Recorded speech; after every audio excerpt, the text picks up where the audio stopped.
اور میں اپنے آپ کو پاک صاف نہیں کہتا، کیونکہ نفس امارہ انسان کو برائی ہی سکھاتا رہتا ہے، مگر یہ کہ میرا پروردگار رحم فرمائے۔ بے شک میرا پروردگار بخشنے والا ہے، مہربان ہے۔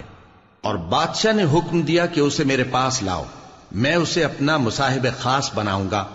پھر جب ان سے گفتگو کی تو کہا کہ آج سے تم ہمارے ہاں صاحب منزلت ہو اور صاحب اعتبار ہو۔ یوسف نے کہا مجھے زرعی پیداوار پر مقرر کر دیجئے، کیونکہ میں حفاظت بھی کر سکتا ہوں اور اس کام سے واقف بھی ہوں۔ اس طرح ہم نے یوسف کو ملک مصر میں جگہ دی اور وہ اس ملک میں جہاں چاہتے تھے رہتے تھے۔ ہم اپنی رحمت جس پر چاہتے ہیں کرتے ہیں اور نیکوکاروں کے اجر کو ضائع نہیں کرتے، اور جو لوگ ایمان لائے اور ڈرتے رہے ان کے لیے آخرت کا اجر بہت بہتر ہے۔ اور یوسف کے بھائی کنعان سے مصر میں غلہ خریدنے کے لیے آئے تو یوسف کے پاس گئے، تو یوسف نے ان کو پہچان لیا اور وہ ان کو نہ پہچان سکے۔ اور جب یوسف نے ان کے لیے ان کا سامان تیار کر دیا تو کہا کہ پھر آنا تو جو باپ کی طرف سے تمہارا ایک اور بھائی ہے اسے بھی میرے پاس لیتے آنا۔ کیا تم نہیں دیکھتے کہ میں ناب بھی پوری پوری دیتا ہوں اور مہمانداری بھی خوب کرتا ہوں؟ اب اگر تم اسے میرے پاس نہ لاؤ گے تو نہ تمہیں میرے ہاں سے غلہ ملے گا اور نہ تم میرے پاس ہی آ سکو گے۔ انہوں نے کہا کہ ہم اس کے بارے میں اس کے والد کو پھسلائیں گے اور ہم یہ کام کر کے رہیں گے۔ اور یوسف نے اپنے خدام سے کہا کہ ان کا سرمایہ یعنی غلے کی قیمت ان کے سامان میں رکھ دو۔ عجب نہیں کہ جب یہ اپنے اہل و عیال میں جائیں تو اسے پہچان لیں، اور عجب نہیں کہ یہ پھر یہاں آئیں۔ بس جب وہ اپنے والد کے پاس واپس گئے تو کہنے لگے کہ ابا ہمارے لیے غلے کی بندش کر دی گئی ہے، تو ہمارے ساتھ ہمارے بھائی کو بھیج دیجئے تاکہ ہم پھر غلہ لائیں اور ہم اس کے نگہبان ہیں۔ یعقوب نے کہا کہ میں اس کے بارے میں تمہارا اعتبار نہیں کرتا، مگر ویسا ہی جیسا پہلے اس کے بھائی کے بارے میں کیا تھا، سو اللہ ہی بہتر نگہبان ہے اور وہ سب سے زیادہ رحم کرنے والا ہے۔ اور جب انہوں نے اپنا اسباب کھولا تو دیکھا کہ ان کا سرمایہ واپس کر دیا گیا ہے۔ کہنے لگے ابا ہمیں اور کیا چاہیے؟ دیکھیے یہ ہماری پونجی بھی ہمیں واپس کر دی گئی ہے، اور ہم اپنے اہل و عیال کے لیے پھر غلہ لائیں گے اور اپنے بھائی کی نگہبانی کریں گے، اور ایک بار شتر زیادہ لائیں گے کہ یہ غلہ جو ہم لائے ہیں تھوڑا ہے۔ یعقوب نے کہا کہ جب تک تم اللہ کا عہد نہ دو کہ اس کو میرے پاس صحیح و سالم لے آؤ گے، میں اسے ہرگز تمہارے ساتھ نہیں بھیجنے کا، مگر یہ کہ تم گھیر لیے جاؤ یعنی بے بس ہو جاؤ تو مجبوری ہے۔ پس جب انہوں نے والد کو اپنا قول دیا تو یعقوب نے کہا کہ جو قول و قرار ہم کر رہے ہیں اس کا اللہ ضامن ہے، اور فرمایا کہ اے میرے بیٹو ایک ہی دروازے سے داخل نہ ہونا بلکہ جدا جدا دروازوں سے داخل ہونا، اور میں اللہ کی تقدیر کو تو تم سے روک نہیں سکتا، بے شک حکم اللہ ہی کا ہے، میں اسی پر بھروسہ رکھتا ہوں اور اہل توکل کو اسی پر بھروسہ رکھنا چاہیے۔ اور جب وہ ان مقامات سے داخل ہوئے جہاں جہاں سے داخل ہونے کے لیے ان کے والد نے ان سے کہا تھا، تو وہ تدبیر اللہ کے حکم کو ذرا بھی ٹال نہیں سکتی تھی۔ ہاں وہ یعقوب کے دل کی خواہش تھی جو انہوں نے پوری کی تھی، اور بے شک وہ صاحب علم تھے کیونکہ ہم نے ان کو علم سکھایا تھا، لیکن اکثر لوگ نہیں جانتے۔ اور جب وہ لوگ یوسف کے پاس پہنچے تو یوسف نے اپنے حقیقی بھائی کو اپنے پاس جگہ دی اور کہا کہ میں تمہارا بھائی ہوں، تو جو سلوک یہ ہمارے ساتھ کرتے رہے ہیں اس پر افسوس نہ کرنا۔ پھر جب ان کا اسباب تیار کر دیا تو اپنے بھائی کے تھیلے میں آپ خورا رکھ دیا۔ پھر جب وہ آبادی سے باہر نکل گئے تو ایک پکارنے والے نے آواز دی کہ قافلے والو تم تو چور ہو۔ وہ ان کی طرف متوجہ ہو کر کہنے لگے کہ تمہاری کیا چیز کھوئی گئی ہے؟ وہ بولے کہ بادشاہ کا کٹورا کھویا گیا ہے، اور جو شخص اس کو لے کے آئے اس کے لیے ایک بار شتر انعام، اور میں اس کا ضامن ہوں۔ وہ کہنے لگے کہ اللہ کی قسم تم کو معلوم ہے کہ ہم اس ملک میں اس لیے نہیں آئے کہ خرابی کریں اور نہ ہم چوری کیا کرتے ہیں۔ وہ بولے کہ اگر تم جھوٹے نکلے یعنی چوری ثابت ہوئی تو اس کی سزا کیا؟ انہوں نے کہا کہ اس کی سزا یہ کہ جس کے تھیلے میں وہ دستیاب ہو وہی اس کا بدل قرار دیا جائے، ہم ظالموں کو یہی سزا دیا کرتی ہیں۔ پھر یوسف نے اپنے بھائی کے تھیلے سے پہلے ان کے تھیلوں کو دیکھنا شروع کیا، پھر اپنے بھائی کے تھیلے میں سے اس کو نکال لیا۔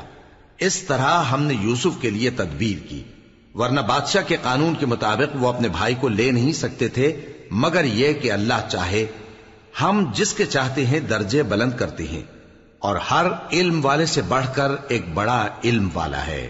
برادران یوسف نے کہا کہ اگر اس نے چوری کی ہو تو کچھ عجب نہیں کہ اس کے ایک بھائی نے بھی پہلے چوری کی تھی، مگر یوسف نے اس بات کو اپنے دل میں مخفی رکھا اور ان پر ظاہر نہ ہونے دیا، یعنی زیر لب کہا کہ تم بڑے برے ہو، اور جو تم بیان کرتے ہو اللہ اسے خوب جانتا ہے۔ وہ کہنے لگے کہ اے عزیز، اس کے والد بہت بوڑھے ہیں اور اس سے بہت محبت رکھتے ہیں، تو اس کو چھوڑ دیجئے اور اس کی جگہ ہم میں سے کسی کو رکھ لیجئے، ہم دیکھتے ہیں کہ آپ احسان کرنے والے ہیں۔ یوسف نے کہا کہ اللہ پناہ میں رکھے کہ جس شخص کے پاس ہم نے اپنی چیز پائی ہے اس کے سوا کسی اور کو پکڑ لیں، ایسا کریں تو ہم بڑے بے انصاف ہیں۔ آخر جب وہ اس سے نا امید ہو گئے تو الگ ہو کر صلاح کرنے لگے۔ سب سے بڑے نے کہا، کیا تم نہیں جانتے کہ تمہارے والد نے تم سے اللہ کا عہد لیا ہے، اور اس سے پہلے بھی تم یوسف کے بارے میں قصور کر چکے ہو؟ تو جب تک والد صاحب مجھے اجازت نہ دیں میں تو اس جگہ سے ہلنے کا نہیں، یا اللہ میرے لیے کوئی فیصلہ کرے، اور وہ سب سے بہتر فیصلہ کرنے والا ہے۔ تم سب والد صاحب کے پاس واپس جاؤ اور کہو کہ ابا، آپ کے صاحبزادے نے وہاں جا کر چوری کی، اور ہم نے تو اپنی دانست کے مطابق آپ سے اس کے لے آنے کا عہد کیا تھا، مگر ہم غیب کی باتوں کے جاننے اور یاد رکھنے والے تو نہیں تھے، اور جس بستی میں ہم ٹھہرے تھے وہاں سے، یعنی اہل مصر سے، اور جس قافلے میں آئے ہیں اس سے دریافت کر لیجئے، اور ہم اس بیان میں بالکل سچے ہیں۔ جب انہوں نے یہ بات یعقوب سے آ کر کہی تو انہوں نے کہا کہ حقیقت یوں نہیں ہے، بلکہ یہ بات تم نے اپنے دل سے بنا لی ہے، تو صبر ہی بہتر ہے۔ عجب نہیں کہ اللہ ان سب کو میرے پاس لے آئے، بے شک وہ علم والا ہے، حکمت والا ہے۔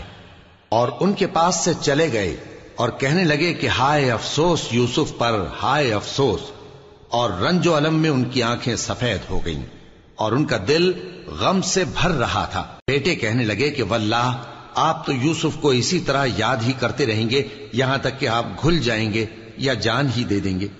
انہوں نے کہا کہ میں تو اپنے غم و اندوہ کا اظہار اللہ سے کرتا ہوں، اور اللہ کی طرف سے وہ باتیں جانتا ہوں جو تم نہیں جانتے۔ اے بیٹو، یوں کرو کہ ایک دفعہ پھر جاؤ اور یوسف اور اس کے بھائی کو تلاش کرو، اور اللہ کی رحمت سے نا امید نہ ہونا کہ اللہ کی رحمت سے تو کافر لوگ ہی نا امید ہوا کرتے ہیں۔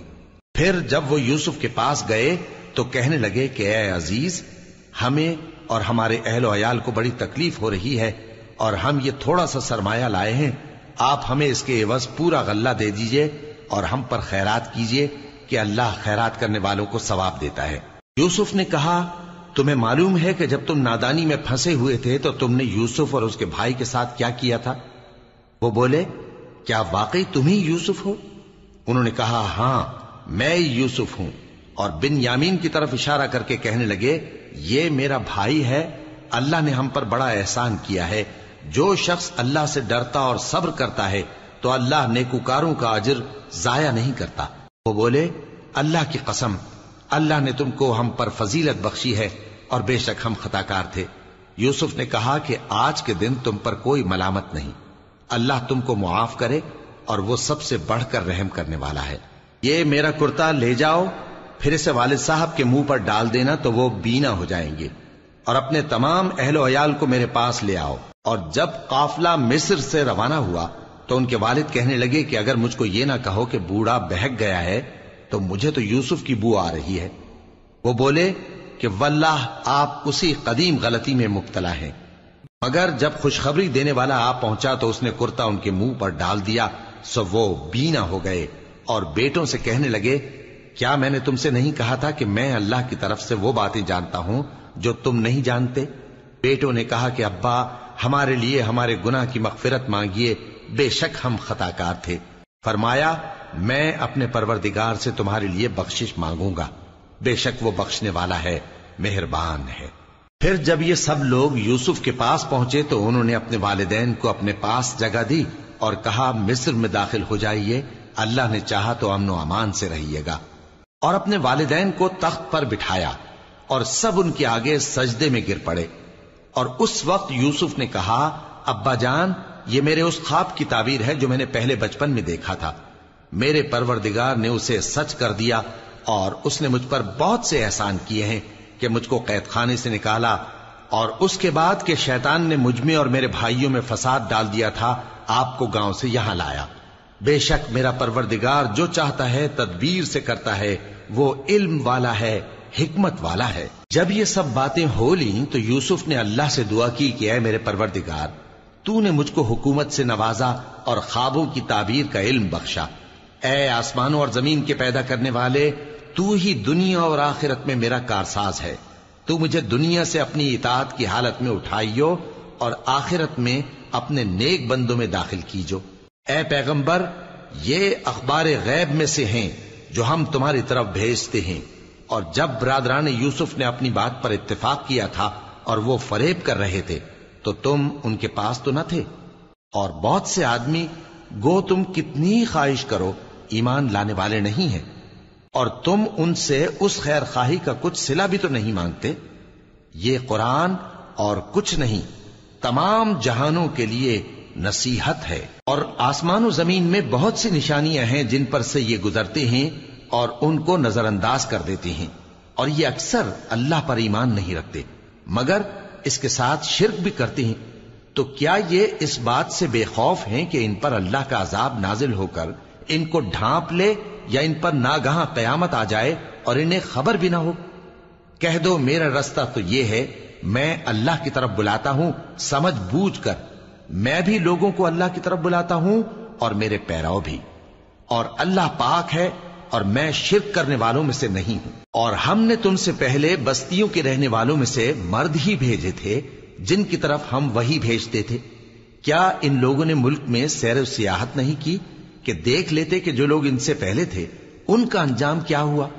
اور متقیوں کے لیے آخرت کا گھر بہت اچھا ہے، کیا تم سمجھتے نہیں؟ یہاں تک کہ جب پیغمبر نا امید ہو گئے اور انہوں نے خیال کیا کہ اپنی نصرت کے بارے میں جو بات انہوں نے کہی تھی اس میں وہ سچے نہ نکلے، تو ان کے پاس ہماری مدد آ پہنچی، پھر جسے ہم نے چاہا بچا دیا، اور ہمارا عذاب اتر کر گناہگار لوگوں سے پھیرا نہیں کرتا۔ ان کے قصے میں عقل مندوں کے لیے عبرت ہے۔ یہ قرآن ایسی بات نہیں ہے جو اپنے دل سے بنائی گئی ہو، بلکہ جو کتابیں اس سے پہلے نازل ہوئی ہیں ان کی تصدیق کرنے والا ہے، اور ہر چیز کی تفصیل کرنے والا، اور مومنوں کے لیے ہدایت اور رحمت ہے۔ شروع اللہ کا نام لے کر جو بڑا مہربان نہایت رحم والا ہے۔ الف لام میم را۔ اے نبی، یہ کتاب الہی کی آیتیں ہیں، اور جو کچھ تمہارے پروردگار کی طرف سے تم پر نازل ہوا ہے حق ہے، لیکن اکثر لوگ ایمان نہیں لاتے۔ اللہ وہی تو ہے جس نے ستونوں کے بغیر آسمان جیسا کہ تم دیکھتے ہو اتنے اونچے بنائے، پھر عرش پر جلوہ افروز ہوا اور سورج اور چاند کو کام میں لگا دیا، ہر ایک میعاد معین تک گردش کر رہا ہے۔ وہی دنیا کے کاموں کا انتظام کرتا ہے، اس طرح وہ اپنی آیتیں کھول کھول کر بیان کرتا ہے کہ تم اپنے پروردگار کے روبرو جانے کا یقین کرو۔ اور وہی ہے جس نے زمین کو پھیلایا اور اس میں پہاڑ اور دریا پیدا کیے اور ہر طرح کے میووں کی دو دو قسمیں بنائیں۔ وہی رات کو دن کا لباس پہناتا ہے، غور کرنے والوں کے لیے اس میں بہت سی نشانیاں ہیں۔ اور زمین میں کئی طرح کے قطعات ہیں ایک دوسرے سے ملے ہوئے، اور انگور کے باغ اور کھیتی اور کھجور کے درخت، بعض کی بہت سی شاخیں ہیں اور بعض کی اتنی نہیں ہوتی، باوجود کہ پانی سب کو ایک ہی ملتا ہے۔ اور ہم بعض میووں کو بعض پر لذت میں فضیلت دیتی ہیں، اور اس میں سمجھنے والوں کے لیے بہت سی نشانیاں ہیں۔ اگر تم عجیب بات سننی چاہو تو کافروں کا یہ کہنا عجیب ہے کہ جب ہم مر کر مٹی ہو جائیں گے تو کیا ازسر نو پیدا ہوں گے؟ یہی لوگ ہیں جو اپنے پروردگار سے منکر ہوئے ہیں، اور یہی ہیں جن کی گردنوں میں طوق ہوں گے، اور یہی اہل دوزخ ہیں کہ ہمیشہ اس میں جلتے رہیں گے۔ اور یہ لوگ بھلائی سے پہلے تم سے برائی جلدی سے مانگتے ہیں، یعنی طالب عذاب ہیں، حالانکہ ان سے پہلے عذاب واقع ہو چکے ہیں، اور تمہارا پروردگار لوگوں کو باوجود ان کی بے انصافیوں کے معاف کرنے والا ہے، اور بے شک تمہارا پروردگار سخت عذاب دینے والا ہے۔ اور کافر لوگ کہتے ہیں کہ اس پیغمبر پر اس کے پروردگار کی طرف سے کوئی نشانی کیوں نازل نہیں ہوئی؟ اے نبی، تم تو صرف خبردار کرنے والے ہو، اور ہر ایک قوم کے لیے رہنما ہوا کرتا ہے۔ اللہ ہی اس بچے سے واقف ہے جو عورت کے پیٹ میں ہوتا ہے، اور وہی پیٹ کے سکڑنے اور بڑھنے سے بھی واقف ہے، اور ہر چیز کا اس کے ہاں ایک اندازہ مقرر ہے۔ وہ چھپی اور ظاہر چیزوں کا جاننے والا ہے، سب سے بزرگ ہے، عالی رتبہ ہے۔ کوئی تم میں سے چپکے سے بات کہے یا پکار کر، یا رات کو کہیں چھپ جائے یا دن کی روشنی میں کھلم کھلا چلے پھرے، اللہ کے نزدیک برابر ہے۔ اس کے آگے اور پیچھے اللہ کے چوکیدار ہیں جو اللہ کے حکم سے اس کی نگرانی کرتے ہیں۔ اللہ اس نعمت کو جو کسی قوم کو حاصل ہے نہیں بدلتا جب تک کہ وہ اپنی حالت کو نہ بدلے، اور جب اللہ کسی قوم کے ساتھ برائی کا ارادہ کرتا ہے تو وہ پھر نہیں سکتی، اور اللہ کے سوا ان کا کوئی مددگار نہیں ہوتا۔ وہی تو ہے جو تم کو ڈرانے اور امید دلانے کے لیے بجلی دکھاتا اور بھاری بھاری بادل پیدا کرتا ہے، اور رعد اور فرشتے سب اس کے خوف سے اس کی تسبیح و تحمید کرتے رہتی ہیں۔ اور وہی بجلیاں بھیجتا ہے، پھر جس پر چاہتا ہے گرا بھی دیتا ہے، جبکہ وہ اللہ کے بارے میں جھگڑتی ہیں، اور وہ بڑی قوت والا ہے۔ کام کا پکارنا تو اسی کا ہے، اور جن کو یہ لوگ اس کے سوا پکارتے ہیں وہ ان کی پکار کو کسی طرح قبول نہیں کرتے، مگر اس شخص کی طرح جو اپنے دونوں ہاتھ پانی کی طرف پھیلا دے تاکہ دور ہی سے اس کے منہ تک آ پہنچے، حالانکہ وہ اس تک کبھی بھی نہیں آ سکتا۔ اور اسی طرح کافروں کی پکار بیکار ہے۔ اور جتنی مخلوقات آسمانوں اور زمین میں ہے، خوشی سے یا ناخوشی سے اللہ کے آگے سجدہ کرتی ہے، اور ان کے سائے بھی صبح و شام سجدے کرتی ہیں۔ ان سے پوچھو کہ آسمانوں اور زمین کا پروردگار کون ہے؟ تم ہی کہہ دو کہ اللہ۔ ان سے کہو کہ کیا تم نے اللہ کو چھوڑ کر ایسے لوگوں کو کارساز بنایا ہے جو خود اپنے نفع و نقصان کا بھی اختیار نہیں رکھتے؟ کہو کیا اندھا اور آنکھوں والا برابر ہیں، یا اندھیرا اور اجالا برابر ہو سکتا ہے؟ بھلا ان لوگوں نے جن کو اللہ کا شریک مقرر کیا ہے، کیا انہوں نے اللہ کسی مخلوقات پیدا کی ہے جس کے سبب ان کے لیے مخلوقات مشتبہ ہو گئی ہے؟ کہہ دو کہ اللہ ہی ہر چیز کا پیدا کرنے والا ہے، اور وہ یکتا ہے، بڑا زبردست ہے۔ اسی نے آسمان سے مے برسایا، پھر اس سے اپنے اپنے اندازے کے مطابق نالے بہ نکلے، پھر پانی پر پھولا ہوا جھاگ آ گیا۔ اور جس چیز کو زیور یا کوئی اور سامان بنانے کے لیے آگ میں تپاتے ہیں اس میں بھی ایسا ہی جھاگ ہوتا ہے۔ اس طرح اللہ حق و باطل کی مثال بیان فرماتا ہے۔ سو جھاگ تو سوکھ کر زائل ہو جاتا ہے، اور پانی جو لوگوں کو فائدہ پہنچاتا ہے وہ زمین میں ٹھہرا رہتا ہے۔ اس طرح اللہ صحیح اور غلط کی مثالیں بیان فرماتا ہے تاکہ تم سمجھو۔ جن لوگوں نے اللہ کے حکم کو قبول کیا ان کی حالت بہت بہتر ہوگی، اور جنہوں نے اس کو قبول نہ کیا، اگر روئے زمین کے سب خزانے ان کے اختیار میں ہوں تو وہ سب کے سب اور ان کے ساتھ اتنے ہی اور نجات کے بدلے میں صرف کر ڈالیں، مگر نجات کہاں؟ ایسے لوگوں کا حساب بھی برا ہوگا، اور ان کا ٹھکانہ بھی دوزخ ہے، اور وہ بری جگہ ہے۔ بھلا جو شخص یہ جانتا ہے کہ جو کچھ تمہارے پروردگار کی طرف سے تم پر نازل ہوا ہے حق ہے، وہ اس شخص کی طرح ہے جو اندھا ہے؟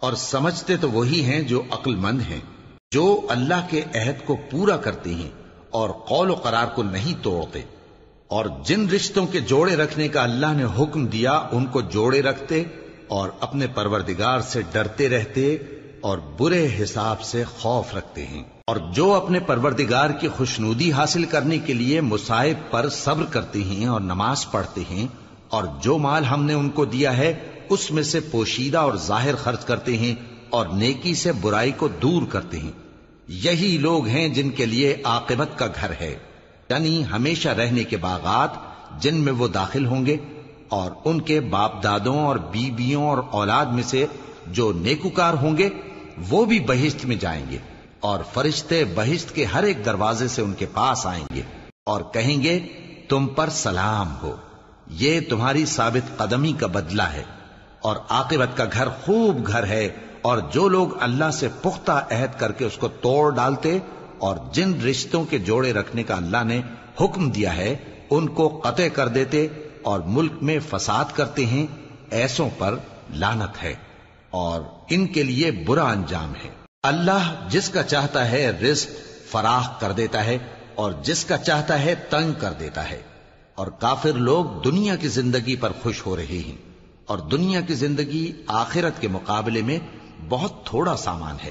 اور کافر کہتے ہیں کہ اس پیغمبر پر اس کے پروردگار کی طرف سے کوئی نشانی کیوں نازل نہیں ہوئی؟ کہہ دو کہ اللہ جسے چاہتا ہے گمراہ کرتا ہے اور جو اس کی طرف رجوع ہوتا ہے اس کو اپنی طرف کا رستہ دکھاتا ہے، یعنی ان کو جو ایمان لاتے اور جن کے دل اللہ کی یاد سے آرام پاتے ہیں ان کو. اور سن رکھو کہ اللہ کی یاد سے ہی دل آرام پاتے ہیں. جو لوگ ایمان لائے اور عمل نیک کیے ان کے لیے خوشحالی اور عمدہ ٹھکانہ ہے. جس طرح ہم پہلے پیغمبر بھیجتے رہے ہیں اسی طرح اے نبی ہم نے تم کو اس امت میں جس سے پہلے بہت سی امتیں گزر چکی ہیں بھیجا ہے تاکہ تم ان کو وہ کتاب جو ہم نے تمہاری طرف بھیجی ہے پڑھ کر سنا دو. اور یہ لوگ رحمان کو نہیں مانتے. کہہ دو وہی تو میرا پروردگار ہے، اس کے سوا کوئی معبود نہیں. میں اسی پر بھروسہ رکھتا ہوں اور اسی کی طرف رجوع کرتا ہوں. اور اگر کوئی قرآن ایسا ہوتا کہ اس کی تاثیر سے پہاڑ چل پڑتے یا زمین پھٹ جاتی یا مردوں سے کلام کر سکتے تو کیا یہ لوگ ایمان لے آتے؟ بات یہ ہے کہ سب باتیں اللہ کے اختیار میں ہیں. تو کیا مومنوں کو اس سے اطمینان نہیں ہوا کہ اگر اللہ چاہتا تو سب لوگوں کو ہدایت کے رستے پر چلا دیتا؟ اور کافروں پر ہمیشہ ان کے اعمال کے بدلے آفت آتی رہے گی یا ان کے مکانات کے قریب نازل ہوتی رہے گی یہاں تک کہ اللہ کا وعدہ آ پہنچے. بے شک اللہ وعدہ خلاف نہیں کرتا. اور تم سے پہلے بھی رسولوں کے ساتھ تمسخر ہوتے رہے ہیں تو میں نے کافروں کو مہلت دی، پھر میں نے ان کو پکڑ لیا. سو دیکھ لو کہ میرا عذاب کیسا رہا. تو کیا وہ جو ہر شخص کے اعمال کا نگراں و نگہبان ہے وہ بتوں کی طرح بے علم و بے خبر ہو سکتا ہے؟ اور ان لوگوں نے اللہ کے شریک مقرر کر رکھے ہیں. ان سے کہو کہ ذرا ان کے نام تو لو. کیا تم اسے ایسی چیزیں بتاتے ہو جو روئے زمین پر ہیں اور اسے معلوم نہیں، یا تم لوگ محض سطحی بات کی تقلید کرتے ہو؟ اصل یہ ہے کہ کافروں کو ان کے فریب خوبصورت معلوم ہوتے ہیں اور وہ ہدایت کے رستے سے روک لیے گئے ہیں. اور جسے اللہ گمراہ رہنے دے اسے کوئی ہدایت کرنے والا نہیں. ان کو دنیا کی زندگی میں بھی عذاب ہے اور آخرت کا عذاب تو بہت ہی سخت ہے، اور ان کو اللہ کے عذاب سے کوئی بھی بچانے والا نہیں. جس جنت کا پرہیزگاروں سے وعدہ کیا گیا ہے اس کی شان یہ ہے کہ اس کے نیچے نہریں بہ رہی ہیں، اس کے پھل ہمیشہ باقی رہنے والے ہیں اور اس کے سائے بھی. یہ ان لوگوں کا انجام ہے جو متقی ہیں، اور کافروں کا انجام دوزخ ہے. اور جن لوگوں کو ہم نے کتاب دی ہے وہ اس کتاب سے جو تم پر نازل ہوئی ہے خوش ہوتی ہیں، اور بعض فرقے اس کی بعض باتیں نہیں بھی مانتے. کہہ دو کہ مجھ کو یہی حکم ہوا ہے کہ اللہ ہی کی عبادت کروں اور اس کے ساتھ کسی کو شریک نہ بناؤں.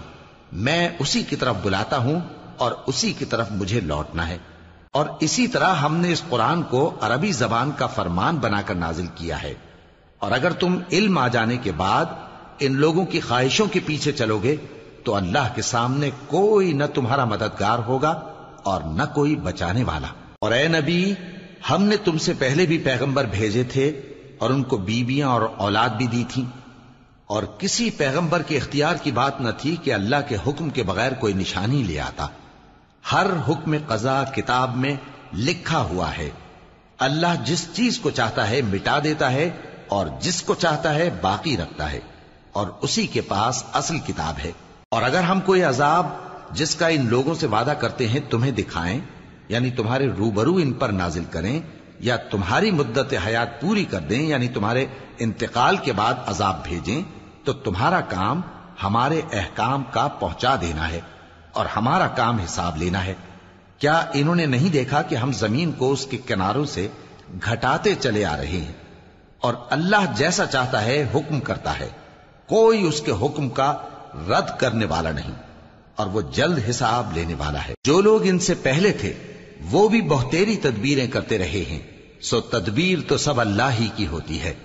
ہر شخص جو کچھ کر رہا ہے اللہ اسے جانتا ہے. اور کافر جلد معلوم کر لیں گے کہ آخرت میں اچھا انجام کس کے لیے ہوتا ہے. اور کافر لوگ کہتے ہیں کہ تم پیغمبر نہیں ہو. کہہ دو کہ میرے اور تمہارے درمیان اللہ اور وہ شخص جس کے پاس کتاب آسمانی کا علم ہے بطور گواہ کافی ہے۔ شروع اللہ کا نام لے کر جو بڑا مہربان نہایت رحم والا ہے۔ الف لام را، یہ ایک پر نور کتاب ہے، اس کو ہم نے تم پر اس لیے نازل کیا ہے کہ تم لوگوں کو اندھیروں سے نکال کر روشنی کی طرف لے جاؤ، یعنی ان کے پروردگار کے حکم سے عزت والے خوبیوں والے مالک کے راستے کی طرف، یعنی اس اللہ کے راستے کی طرف کہ جو کچھ آسمانوں اور زمین میں ہے سب اسی کا ہے۔ اور ان کافروں کے لیے عذاب شدید کی وجہ سے تباہی اور بربادی مقدر ہے، جو آخرت کے مقابلے میں دنیاوی زندگی کو پسند کرتے اور لوگوں کو اللہ کے راستے سے روکتے اور اس میں کجی چاہتے ہیں۔ یہ لوگ بڑے دور کی گمراہی میں ہیں، اور ہم نے کوئی پیغمبر نہیں بھیجا مگر وہ اپنی قوم کی زبان بولتا تھا تاکہ انہیں احکام الہی کھول کھول کر بتا دے۔ پھر اللہ جسے چاہتا ہے گمراہ رہنے دیتا ہے اور جسے چاہتا ہے ہدایت دیتا ہے، اور وہ غالب ہے، حکمت والا ہے۔ اور ہم نے موسیٰ کو اپنی نشانیاں دے کر بھیجا کہ اپنی قوم کو تاریکیوں سے نکال کر روشنی میں لے جاؤ اور ان کو اللہ کے دن یاد دلاؤ، اور اس میں ان لوگوں کے لیے جو صابر و شاکر ہیں نشانیاں ہیں۔ اور جب موسیٰ نے اپنی قوم سے کہا کہ اللہ نے جو تم پر مہربانیاں کی ہیں ان کو یاد کرو، جبکہ اس نے تم کو فرعون کی قوم سے رہائی بخشی، وہ لوگ تمہیں برے برے عذاب دیتے تھے اور تمہارے بیٹوں کو مار ڈالتے تھے اور تمہاری لڑکیوں کو زندہ رہنے دیتے تھے، اور اس میں تمہارے پروردگار کی طرف سے بڑی آزمائش تھی۔ اور جب تمہارے پروردگار نے تم کو آگاہ کیا کہ اگر شکر کرو گے تو میں تمہیں زیادہ دوں گا، اور اگر ناشکری کرو گے تو یاد رکھو کہ میرا عذاب بھی سخت ہے۔ اور موسیٰ نے صاف صاف کہہ دیا کہ اگر تم اور جتنے اور لوگ زمین میں ہیں سب کے سب ناشکری کرو تو بھی اللہ بے نیاز ہے، قابل تعریف ہے۔ بھلا تم کو ان لوگوں کے حالات کی خبر نہیں پہنچی جو تم سے پہلے تھے، یعنی نوح اور عاد اور سمود کی قوم اور جو ان کے بعد تھے، جن کا علم اللہ کے سوا کسی کو نہیں۔ جب ان کے پاس ان کے پیغمبر نشانیاں لے کر آئے تو انہوں نے اپنے ہاتھ ان کے منہوں پر رکھ دیے کہ خاموش رہو، اور کہنے لگے کہ ہم تو تمہاری رسالت کو تسلیم نہیں کرتے، اور جس چیز کی طرف تم ہمیں بلاتے ہو ہم کو اس میں بھاری شک ہے۔ ان کے پیغمبروں نے کہا کیا تم کو اللہ کے بارے میں شک ہے جو آسمانوں اور زمین کا پیدا کرنے والا ہے؟ وہ تمہیں اس لیے بلاتا ہے کہ تمہارے گناہ بخشے اور ایک مدت مقرر تک تم کو مہلت دے۔ وہ بولے کہ تم تو ہمارے ہی جیسے آدمی ہو، تمہارا یہ منشا ہے کہ جن چیزوں کو ہمارے بڑے پوجتے رہے ہیں ان کے پوجنے سے تم ہمیں روک دو، تو اچھا کوئی کھلی دلیل لاؤ، یعنی معجزہ دکھاؤ۔ پیغمبروں نے ان سے کہا کہ ہاں ہم تمہارے ہی جیسے آدمی ہیں، لیکن اللہ اپنے بندوں میں سے جس پر چاہتا ہے نبوت کا احسان کرتا ہے، اور ہمارے اختیار کی بات نہیں کہ ہم اللہ کے حکم کے بغیر تم کو تمہاری فرمائش کے مطابق معجزہ دکھائیں، اور اللہ ہی پر مومنوں کو تو بھروسہ رکھنا چاہیے۔ اور ہم کیوں اللہ پر بھروسہ نہ رکھیں حالانکہ اس نے ہم کو ہمارے دین کے سیدھے رستے بتائے ہیں، اور جو تکلیفیں تم ہم کو دیتے ہو اس پر ہم صبر کریں گے، اور اہل توکل کو تو اللہ ہی پر بھروسہ رکھنا چاہیے۔ اور جو کافر تھے انہوں نے اپنے پیغمبروں سے کہا کہ یا تو ہم تم کو اپنے ملک سے باہر نکال دیں گے یا تم ہمارے مذہب میں واپس آ جاؤ۔ پس ان کے پروردگار نے ان کی طرف وحی بھیجی کہ ہم ظالموں کو ہلاک کر دیں گے اور ان کے بعد تم کو اس زمین میں آباد کر دیں گے۔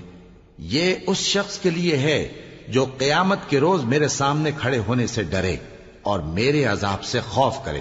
اور پیغمبروں نے اللہ سے فتح چاہی اور ہر سرکش ضدی نامراد رہ گیا۔ اس کے پیچھے دوزخ ہے اور اسے پیپ والا پانی پلایا جائے گا، وہ اس کو گھونٹ گھونٹ کر کے پیے گا اور گلے سے نہیں اتار سکے گا، اور ہر طرف سے اسے موت آ رہی ہوگی مگر وہ مرنے میں نہیں آئے گا، اور اس کے بعد سخت عذاب ہوگا۔ جن لوگوں نے اپنے پروردگار سے کفر کیا ان کے اعمال کی مثال راکھ کی سی ہے کہ آندھی کے دن اس پر زور کی ہوا چلے جو اسے اڑا لے جائے۔ اسی طرح جو کام وہ کرتے رہے ان پر ان کو کچھ قابو نہ ہوگا۔ یہی تو پرلے سرے کی گمراہی ہے۔ کیا تم نے نہیں دیکھا کہ اللہ نے آسمانوں اور زمین کو تدبیر سے پیدا کیا ہے، اگر وہ چاہے تو تم کو نابود کر دے اور تمہاری جگہ نئی مخلوق پیدا کر دے، اور یہ اللہ کو کچھ بھی مشکل نہیں۔ اور قیامت کے دن سب لوگ اللہ کے سامنے کھڑے ہوں گے تو غریب پیروکار بڑے بن بیٹھنے والوں سے کہیں گے کہ ہم تو تمہارے پیرو تھے، کیا تم اللہ کا کچھ عذاب ہم پر سے دفع کر سکتے ہو؟ وہ کہیں گے کہ اگر اللہ ہم کو ہدایت کرتا تو ہم تم کو ہدایت کرتے۔ اب ہم گھبراہٹ ظاہر کریں یا صبر کریں، ہمارے حق میں برابر ہے، کوئی جگہ رہائی کی ہمارے لیے نہیں ہے۔ اور جب حساب کتاب کا کام فیصل ہو چکے گا تو شیطان کہے گا جو وعدہ اللہ نے تم سے کیا تھا وہ تو سچا تھا، اور جو وعدہ میں نے تم سے کیا تھا وہ جھوٹا تھا، اور میرا تم پر کسی طرح کا زور نہیں تھا۔ ہاں، میں نے تم کو گمراہی اور باطل کی طرف بلایا تو تم نے جلدی سے اور بے دلیل میرا کہنا مان لیا۔ تو آج مجھے ملامت نہ کرو، اپنے آپ ہی کو ملامت کرو۔ نہ میں تمہاری فریاد رسی کر سکتا ہوں اور نہ تم میری فریاد رسی کر سکتے ہو۔